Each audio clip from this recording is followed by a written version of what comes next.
Your body should sleep, your mind should sleep, everything should sleep, but you must be awake.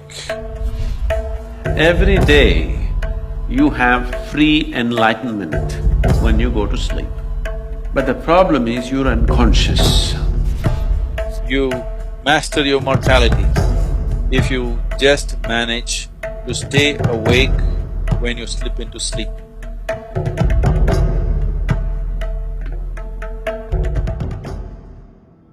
There are various aspects to that which we refer to as Shiva. The boundless reality is referred to as Shiva. The greatest of the yogis has been referred to as Shiva. His dance is referred to as Shiva, his music is referred to as Shiva, his stillness is referred to as Shiva. But of all this, he being a yogi is of the greatest importance in terms of opening up a door of possibility for every other human being. Somebody may be many things, but for the world, that dimension which is a possibility for the world is the most important thing. So he being a yogi is the most important thing. Being a yogi means many things. One aspect of a yogi is that he sleeps in his wakefulness and is awake in his sleep. That this must be fully awake, but if you check the parameters of the body, it must be asleep. In sleep, everything should be asleep, but you must be awake. Your body should sleep, your mind should sleep, everything should sleep, but you must be awake.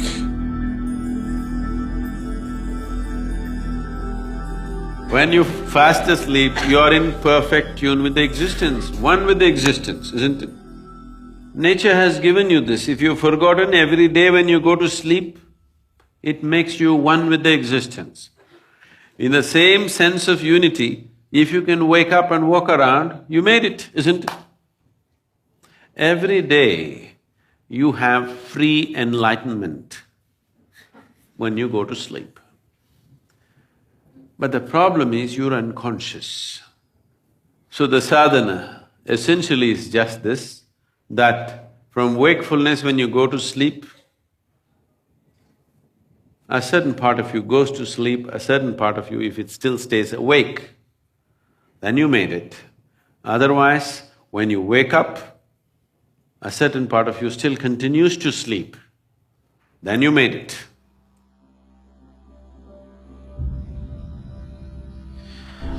If you're awake and fast asleep at the same time, you're asleep and awake at the same time, this is called turiya. If you are in a state of turiya, we say you're a mrityunjaya, that means you're deathless.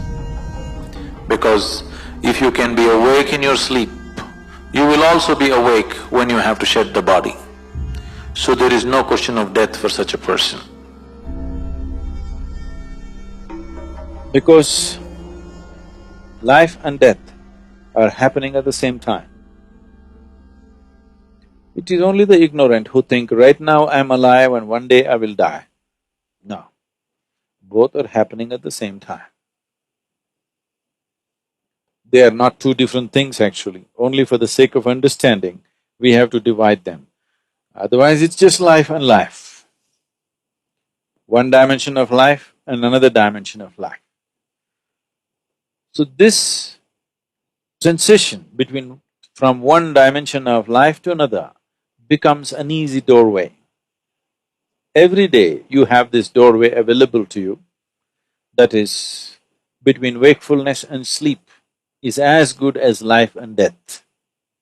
If you know how to exploit this doorway, if you stay alert till that last moment, do you ever know when you actually slept off? You think you're there, but after some time, you don't know when you slept. If you can take yourself to that moment, It's as good as being conscious at the moment of death. You master your mortality if you just manage to stay awake when you slip into sleep.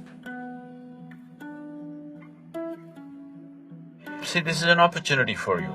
The best preparation for death is make an attempt to try to fall asleep consciously. Instead of drifting away, if you shift from wakefulness to sleep consciously, death will become a play. So, the moment of sleep is a tremendous opportunity. If you sleep in a certain way, tomorrow morning when you wake up, you can be significantly one notch up. Every day you have this opportunity to practice death. If you can manage that moment, like,